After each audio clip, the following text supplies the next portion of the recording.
Thank you, Councilor Barram. Hi, everyone. My name is Ann Clemens, and along with Rabbi Sid Schwartz, I co-chair the Greater Washington Forum on Israeli-Arab Issues. We are delighted that so many of you have joined us for today's conference on Arab citizens of Israel, and we hope you will enjoy hearing from our speakers and learning about the issue that Israel's Arab minority faces and how we, as American Jews, can help create a stronger and more democratic Israel. You know, at least within the Jewish community, this topic generates controversy as to its priority. Israel faces many difficulties, threats, and challenges. So some would say, why this topic? What's interesting is that this is not a right, left, or center issue. And what's more interesting is that this is an issue that has support across the political, religious, and generational spectrum. And as you heard, important to the government of Israel. Israel's an incredibly diverse society. Many in and out of government of Israel have worked and are continuing to work to eliminate inequality and discrimination. The test of any democracy is how it treats its minorities. Anyone concerned with Israel's future should understand how working on issues of education, economic development, or civic equality will make for a stronger and healthier Jewish state of Israel. So we begin the day with two of Israel's most highly regarded civic activists. We have Amal Asana Al-Jouj and Shuli Dichter, and one of American Jewish community's most knowledgeable and dedicated leaders, Ami Nashan. Amal is the founding director of the Arab Jewish Center for Equality, Empowerment, and Cooperation. She's also the co-executive director of the Negev Institute of Strategies of Peace and Development. Both organizations serve the Bedouin community in southern Israel.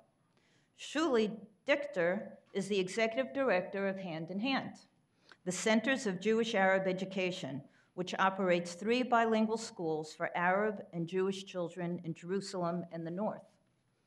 Our plenary will be moderated by Ami Nashan, the international president of the Abraham Fund Initiatives.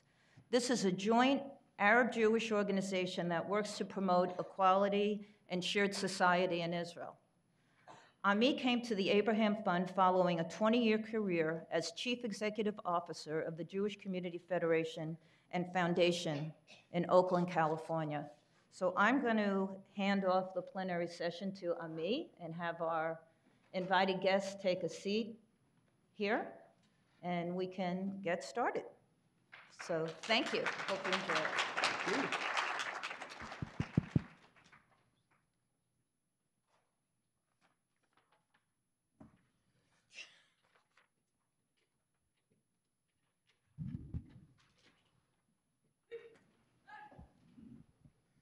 Thank you, Anne. I want to welcome everyone. I want to welcome, most importantly, those of you in the audience who took this beautiful, sunshiny summer afternoon to be indoors with us and to commit yourselves to learning about this issue. I want to welcome my dear friends and colleagues, Amal and Shuli. I want to thank Anne. I want to thank Sid Schwartz. I want to thank the supporters of this convening, the Lois and Richard England Family Foundation, and we're so pleased that Dick and Lois are here with us. The Mariah Fund and the Naomi and Nehemiah Cohen Foundation. I want to thank the 50 organizations in Washington that have formed this coalition to advance this issue within the Jewish community. You know, usually we end programs with thank yous. Today I'm starting with the thank yous, and it's not by accident. It's because, you know, in Hebrew, there's an expression that says that such an undertaking by the Jewish community, by groups in the Jewish community, is not muvan me'elav. It means it's not obvious. It's not something we should assume and take for granted. The truth is that these organizations and this community is at the cutting edge of a movement that is still finding its voice in the American Jewish community to address the issues that today we're focusing on, to address the challenge of building a shared society in Israel, a society of equal opportunity, a society that recognizes that Israel is the national home of the Jewish people, and at the same time, the complete, total, and permanent home of its 20% Arab population who were born there, who are in Israel for dozens of generations in some cases, and for whom Israel is the only home that they know. And so the challenge of advancing those agendas that are not in conflict, but that in fact support one another and have to be understood to support one another, is what brings us all together, and it's why I appreciate the sponsors and the organizers and the funders of this undertaking so very much.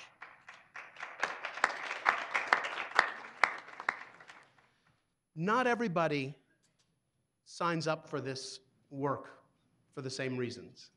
And as Anne suggested, this is not about left and right. This is about basics. But I just want to put in words a little bit about why I believe some of you may be here today. And I can assure you it's not all for the same reason.